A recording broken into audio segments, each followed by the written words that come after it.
Hello বন্ধুরা, এখন আমি খাদানের নতুন গান কিশোরী সেই গানটার রিয়াকশন দেবো। গানটা আমি অলরেডি শুনে নিয়েছি এবং কেমন লাগলো এই গানটা সেটা নিয়ে কথা বলছি। গানের সুর দিয়েছিল রথিজিৎ ভট্টাচার্য, গান গেয়েছে হলো রথিজিৎ ভট্টাচার্যের সঙ্গে অন্তরা মিত্র এবং গান লিখেছে হলো নিতম সেন। এবং কেমন হলো এই গানটা নিয়ে কিন্তু প্রচণ্ড এক্সাইটমেন্ট ছিল, একটা আলাদা ভাইবস আসছিল যে না সত্যি এই গানটা দারুণ একটা রোম্যান্টিক অ্যাঙ্গেল হবে।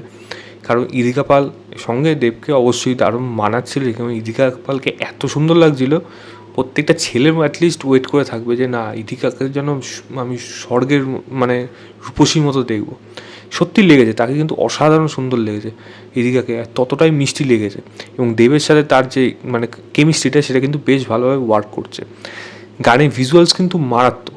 এই মানে খাদানের মধ্যে যে শ্যুট করা হয়েছে খুব সুন্দর একটা ডিসিশন, এবং সেটা দেখতে খুবই রিয়েলিস্টিক এবং গল্পের মধ্যে বেশ ভালোভাবে কিন্তু মানিয়ে যাবে। কারণ গল্পে যেই জায়গায় গানটা হয়তো আসবে তখন কিন্তু এই গানটা আরও মানে কতটা গুরুত্বপূর্ণ এবং এই দুটো মানুষের একে অপরের কাছে আসা কতটা গুরুত্বপূর্ণ সেটা কিন্তু বোঝা যাবে। তো আমি যদি বলি ওভারঅল গানটা কীরকম হয়েছে, আমি বলবো আমি যে গান নিয়ে খুব এক্সাইটেড যেরকম ছিলাম সেটা যে আমি পুরোপুরি যে ফুলফিল হয়েছে তা আমি একবারই বলবো না, বাট গানটা শুনতে বিশেষ করে দেখতে কিন্তু বেশি ভালো লাগছে। এবার যদি গানটার কথা বলি, গানটা কেমন হয়েছে, গানটা যে খুব এক্সট্রাঅর্ডিনারি হচ্ছে কিছু না, এটা আমার কাছে একটা ঠিকঠাক ভালো গান হয়েছে।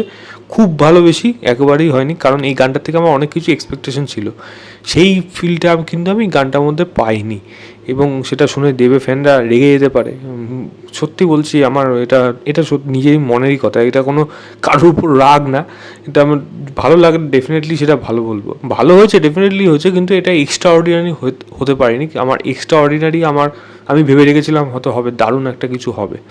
এবং এই টিজারটা গতকাল এসেছিলো, তখন শ্যুটটা দেখে আমার কেমন একটু মনে হয়েছিল যে এটা হয়তো খুব একটা বেশি আমার ক্যাচি লাগছে না, যেমন আজও লাগলো না। হয়তো পরে গিয়ে সেটা ভালো লাগতেও পারে, মানুষের মুড সুইং হয় এবং সেটা শুনতে শুনতে একটা সময় গিয়ে একটা আলাদা ধারণা চলে আসে, হতেও পারে সেটা ভালো লেগে যেতে পারে পরে।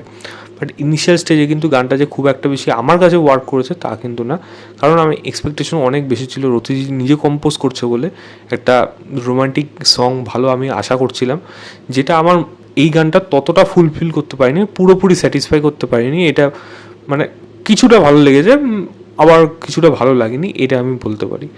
গান খারাপ হয়েছে আমি এটা বলছি না, একেবারেই না, গানটা ডেফিনেটলি ভালো লাগছে এবং পার্শিয়ালভাবে কিছু কিছু জায়গায় তো বিশেষ করে ইমপ্রেশন আরও বেশি ভালো লাগছিলো, বাট এক্সপেকটেশন ফুলফিল হয়নি, এটা আমার মনের কথা। বাট আমি যদি ভিজুয়ালসের কথা বলি, ভিজুয়ালস কিন্তু ব্যাপক লাগছে এবং সেগুলো পুরোপুরি দেখতে মানে বড় পর্দার জন্য ওয়েট করে আছি বস, গানটা যখন আসবে বড় পর্দায় দেখবো আরও ভালো লাগবে তখন সেটা দেখতে। তো সেটার জন্য কিন্তু অপেক্ষায় থাকলাম। আমি গানের লিঙ্কটা দিয়ে রাখবো ডেসক্রিপশনে, অবশ্যই গিয়ে দেখবেন। আমার মনে হয় রথিজিৎ কম্পোজ করেছে ঠিক আছে, এই ভয়েসটা হয়তো অন্য কাউকে দিলে হয়তো আরও বেশি গানটা বেশি ফুটে উঠতো। আমার রথিজিতের গান ডেফিনেটলি নিজের গলার গান ভালো লাগে, তার কম্পোজিশনে আমি আরও বেশি ভক্ত, মানে তার কম্পোজ করা গান সেগুলো জন্য আলাদা লেভেলে চলে যায়। তবে এই গানটা মনে হয় রথিজিতের গলাটা দেবের লিপ সিংকে মনে হয় গানের সাথে দুজনের গলা, বিশেষ করে অন্তরা মিত্র এবং রথিজিতে খুব একটা বেশি মানে সামঞ্জস্য হলো না, কোথাও যেন একটা খামতি বা একটা একটা একটা একটা বাধা আসছিল বা একটা কারণ আপস ডাউন মনে হচ্ছিল, সেটা আমার মনে হচ্ছে। জানি কোন টোন থেকে হয়তো সেটা মনে হচ্ছে, যা আপাতত এখন আমি বলতে পারছি না, বাট সেটা মনে হয়েছে। যাই হোক, আমি লিঙ্কটা দিয়ে রাখবো ডেসক্রিপশনে, আপনারা অবশ্যই গিয়ে চেক করবেন, চেক করে যাবেন আপনাদের কেমন লেগেছে। তো এই ছিল আমার ওভারঅল রিয়াকশান খাদানের নতুন গান কিশোরীর। ভিডিওটা ভালো লাগলে লাইক শেয়ার, চ্যানেলটাকে অবশ্যই সাবস্ক্রাইব করে দেবেন। বাই।